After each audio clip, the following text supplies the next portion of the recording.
अब जरा आते हैं हुतीस पे। हुतीस पे अपडेट ये है भाइयों, हुतीस ने नजरान एयरपोर्ट पे हमला कर दिया सऊदियों के।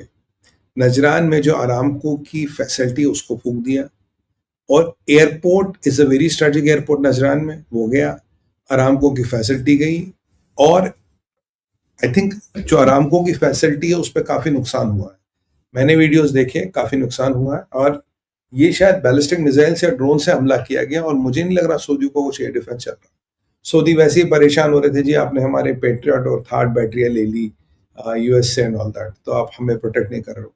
बट यार, अब वो ड्रोन के लिए कोई पेट्रियट थोड़ी ना यूज होगा, तो आपको ड्रोन मैकेनिज्म से डिफेंस सिस्टम होना चाहिए। तो basically every passing day Mohammed bin Salman साहब की इकोनॉमी और सिकुड़ रही है। He is taking more and more hit. इसके एयरपोर्ट और oil, now what is the strategy? Strategy है इंफ्रा और ऑयल दोनों पे अटैक करो। इंफ्रा में एयरपोर्ट, रेलवे स्टेशन, होटल इत्यादि होते हैं, और इंफ्रा दोनों पे अटैक करो। तो ये चोट मोहम्मद बिन सलमान को बहुत भारी पड़ने वाली, क्योंकि your GDP has already shrunk by 5.8%। अगर ऐसी तरह आप पिटते रहो तो आपका 10-15% जीडीपी ठुकने वाला है। And that was a very difficult thing. और हूतियों ने अपना रिपोर्ट कार्ड पेश किया साहब, कि हमने आज तक कितने कितने टैंकर ठोके। भाई हूती कह रहे हमने 8 टैंकर ठोके, अमेरिकनों ने तो 3 ही ठोके। अमेरिकनों ने 2 को बोर्ड किया, इन्होंने कहा था हमने 8 ठोक दिए और 73 लौटा दिए, या 48 लौटा दिए। अमेरिकन कह रहे हैं, और 66 या 73 अमेरिकन का नंबर है। So these guys are touching the American number is विजर्वी ब्लॉकेड। और मजे की बात यह है, मोहम्मद बिन सलमान साहब कुछ भी नहीं कर पा रहे, कोई अटैक नहीं कर पा रहे, कुछ नहीं कर पा रहे। लास्ट टाइम इन्होंने यमन की सरकारी फौज के साथ अटैक किया था, 200 हूतियों के करीब लोग मरे थे, पर जब उन्होंने वापस अटैक किया, मतलब that was a very very devastating attack. और अगर हूतियों को ट्रेन कौन कर रहा? हूतियों के military commander is Hamas. Sorry, हूतियों का military commander is IRGC. IRGC के लोग जा जाके तो उन्हें ट्रेन करे। आईआरजीसी के लोग तो बता रहे करना क्या। अब आईआरजीसी के लोग इनको हर तरह की ट्रेनिंग दे रहे हैं, और the force is becoming more and more deadly. और आपका माल मसाला आ रहा है। माल मसाला कहाँ से आ रहा है? सब माल मसाला तुर्किया से आ रहा है, माल मसाला चाइना से आ रहा है। और कहाँ आ रहा है जी? माल मसाला आपका उतर रहा पाकिस्तान, पाकिस्तान से वाया रोड ये ईरान जा रहा है। तो जो कार्गो प्लेन्स तुर्किया से, चाइना से पाकिस्तान उतर रहे हैं, वो इसलिए उतर रहे हैं ताकि पाकिस्तान से ये मसाला ईरान जा सके। So MO is coming basically from Pakistan and China, sorry Turkey and China, via Pakistan, and from Pakistan when it lands it takes the land route के थ्रू ये जाता है। और ये जो अल्टीमेटली आगे एमओ है, ये आपके हूतियों तक भी जाता है। क्योंकि आज आप जानते होंगे एक मिस्टीरियस सी घटना हुई, 6 इंडियन सेलर गायब हो गए on a Turkish ship carrying ammunition going to Mogadishu for exercise, civilian ship. और वहां टर्की के हथियार उसमें थे, उसमें 9 या 10 का क्रू था। हमारे 6 इंडियन भाई थे, 6 के 6 गायब हो गए। Now I don't see it as a coincidence, because I know it's a Turkish ship, I know इसमें असला जा रहा है, सो डजंट मेक सेंस। तो हूतियों ने बहुत जबरदस्त हमला किया है, और सऊदी अरबिया फिलहाल कुछ नहीं कर पा रहा। I don't know what are they waiting and watching for. Every day one more refinery is getting hit, every day one more refinery is getting hit. I don't know what Mohammed bin Salman साहब is waiting for, और what his strategy. Looks completely appalling to me. बाकी जो प्रभु की इच्छा। मक्का pact साहब, मक्का pact में बहुत development है, बहुत बड़ी डेवलपमेंट है। मैंने आपसे कहा था मक्का पैक्ट तैयब अर्दोगन इसराइल को घेरने के लिए यूज करेगा, और बाद में भारत को घेरने के लिए भी यूज करेगा, पर हम उससे पहले उसको घेर रहे हैं। साइप्रस, ग्रीस और इसराइल, हम उससे पहले घेर रहे हैं उसको।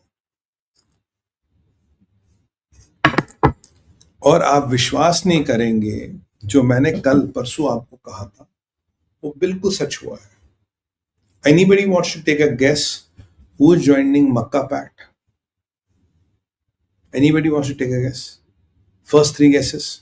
My team will show the आपके आंसर। अरे 3 गेस तो लीजिए। Who is joining the Makkah pact? कोई नहीं बता रहा? Nobody wants to take a guess? No, don't Google it. Google करके देख, बताने का फायदा नहीं है। बांग्लादेश। और कौन कर रहा है भाई? बांग्लादेश, सीरिया और इजिप्ट। चलिए दो आंसर और ले लेते हैं। बांग्लादेश। बांग्लादेश। रुकिए थोड़ा, गदाधर भीम थांबा। अभी जो ज्वाइन कर रहा है सर, वो कर रहा है सीरिया। मोंती साहब ने सही बोला था। सीरिया के विदेश मंत्री ने बोला है we are seriously contemplating joining the Makkah pact. तो अगर सीरिया ने मक्का पैक्ट ज्वाइन कर लिया, आप समझ रहे, सीरिया, तुर्किया, सीरिया से लगा तुर्किया, या पाकिस्तान, या सऊदी है। तो अगर सीरिया को इन्होंने मक्का पैक्ट ज्वाइन करा तो इब्राहिमिक अकॉर्ड हो ही नहीं सकता भाई। कल को सऊदी इब्राहिमिक अकॉर्ड कैसे करेगा, या then he has to leave Makkah pact.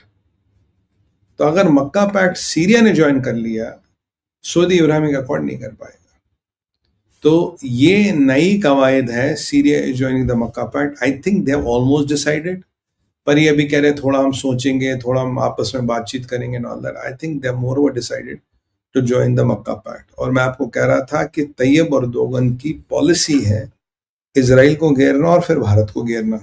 तो इजराइल को घेरने के लिए सीरिया की व्यवस्था कर दी। अब Syria is the new Iran. आपको याद होगा 5200 किलो यूरेनियम है जो सीरिया देने से मना करा, कह रहा न्यूक्लियर इंफ्रास्ट्रक्चर के लिए। सीरिया के एयरपोर्ट्स पे अटैक हुआ है, इसराइल ने कहा फिर एयरपोर्ट बनाओगे, फिर अटैक करेंगे, अगर कोई भी चीज डेवलप करने की कोशिश करोगे हम अटैक करेंगे। बट इजराइल से अटैक के बचने के लिए that they might contemplate to join Makkah pact. यार पता नहीं कोई बचाने आएगा नहीं आएगा, तुर्किया तो आ ही जाएगा और पाकिस्तान आ जाएगा, सऊदी आ जाएगा। सो भाई साहब, middle east is getting more complicated. और ये मक्का पैक्ट का बूथ आपको मुज्जू के पास दिखेगा, या आपको बांग्लादेश में भी दिखेगा। It's a matter of time, you will see them. और मैंने आपको कहा था सीरिया में दिखेगा, I was goddamn right, it has already reached Syria. Syria के विदेश मंत्री का स्टेटमेंट है we are seriously contemplating joining the Makkah pact. Here it comes. मैंने कहा था, नहीं कहा था, मैंने कहा सीरिया पहुंचेगा। और चीजें तो और भी खैर इंटरेस्टिंग हो रही है सीरिया में, but today I think that is not the time to discuss them today, but we will keep a eye on that. तो मक्का पैक्ट बढ़ रहा, और कल को अगर लेबनान में जोसेफ अयून ना हो, उसने लेबनान भी ज्वाइन कर ले, क्योंकि इसराइल के आसपास की सब कंट्रियों को मक्का पैक्ट ज्वाइन करवाना चाहेगा।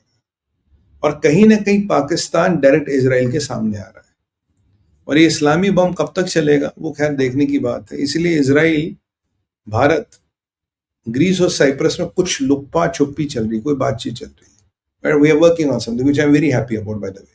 इस पर हमें काम करना चाहिए, बहुत अच्छी बात है और बहुत ही बेहतरीन बात है। ये रहा आपका मक्का पैक्ट। अब गिलाबाफ और पजिस्कियन। देखिए गिलाबाफ कह रहा है एक बात बताओ यार, जो आपकी मिलिट्री ताकत कितनी ही हो, आप में कितनी बड़ी आर्मी, कितने बड़े मिसाइल हो, अगर आपके पास खाना नहीं है तो भूखी आर्मी लड़ नहीं सकती।